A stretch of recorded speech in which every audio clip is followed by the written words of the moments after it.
المباراة كان وقتها مرة ضيق، 3 أيام تمرنا فيها، شيء طبيعي. فريق مهزوم برضو، لا ننسى الفيصلي، وفيصلي أيضا لا ننسى أنه فريق قوي، فريق يعني جدير بالاحترام. صحيح أن في ال3 مباريات أعتقد أنه انهزم فيها، لكن هذا ما يعني أنه فريق ضعيف، بالعكس فريق ممتاز ضمن عناصر ممتازة، مدرب ممتاز، إدارة ممتازة.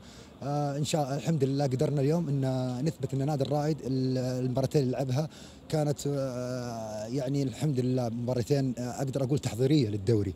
تعرف ان والحمد لله اثبتنا اليوم في المباراه انه نجوم الرائد قد الكلمه. لك محمد بين انك كبر كل شوي تطيح. والله شوف زي ما انت شايف، ويدي والله يستر بعد الحين. كان في ضغط وكان في يعني صراحه ضرب بدون كوره، ما ادري الحكم ما نشوف انا، لكن الحكم بشر وتعرف مع زحمه اللاعبين يمكن ما انتبه. ما اقدر الواحد يطعن في ذمم الاخرين، لكن حكم جيد قدم مباراه ممتازه. اشكر الفريقين على الروح العاليه.